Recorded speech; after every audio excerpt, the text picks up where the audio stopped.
Hey guys, how's it going? SwiftRic here, and today I'm making a video on how to win in Lucio Ball. Now this is not guaranteed, but I can give you guys a lot of good tips and tricks that you guys can use to increase your chances at winning Lucio Ball. Now this stuff is easier to implement if you have a teammate that you communicate well with, grouped up with you, because if you just join in games with randoms, a lot of the times they just do their own thing and they don't listen to what you say. Sometimes you have lucky chances of having two teammates that listen well, but if you have at least one partner grouped up with you, then you only have to worry about one person that hopefully will communicate well with you guys, or at least listen to you guys and work well together. Now the first tip I have for you guys is to pass for goals. A lot of people don't think about really passing to their teammates, at least that's what I can tell when I first started playing, but passing is really good, especially if you have one of the attackers stay on the right side and one of the attackers stay on the left side of the field. That way you guys cover more ground and you can pass to each other a lot easier. And bouncing off the wall is actually a great technique to pass to your partner, because then it gives you lift of the ball and it bounces back to your partner, and when it's bouncing the ball gets hit harder, so you can have better aim with it. So that's my first tip. The next tip I have for you guys is to remember to use the side panels and the walls to make your movement faster, to get around faster, and to position yourself to make goals. It's really useful. A lot of people don't realize just how useful the side panels and wall running is, but it's very useful, since if you wall run you go faster, your speed increases by a lot, and also jumping on the side panel makes you move a lot faster too.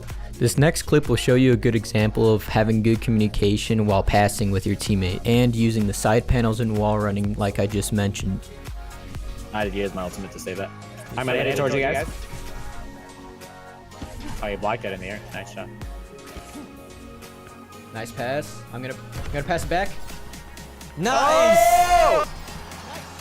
Now my next tip is how to alternate with your goalie when your goalie has an ult that he wants to use. When your goalie has an ult, he'll let you know that he has an ult, so then you'll move back to his spot and be goalie while he tries to use his ult, because if you just have a goalie that never uses his ult, it's kind of like a waste of an ult. So you definitely want your goalie to communicate that with you and you guys alternate, and when he's done with his ult, you wait there until he gets back to the goalie if he didn't get a goal, and then you guys just switch places again back to the original. So here's an example of me and my goalie doing that. No, I don't. Okay. Moving back to the goal. You got your ult? Yeah. Okay, go. Okay. You got it like that? Okay, I got it. Oh, I thought I missed it. Oh, so close. I'm moving back. Okay. I'm gonna move back to the goal. Okay, I'm here.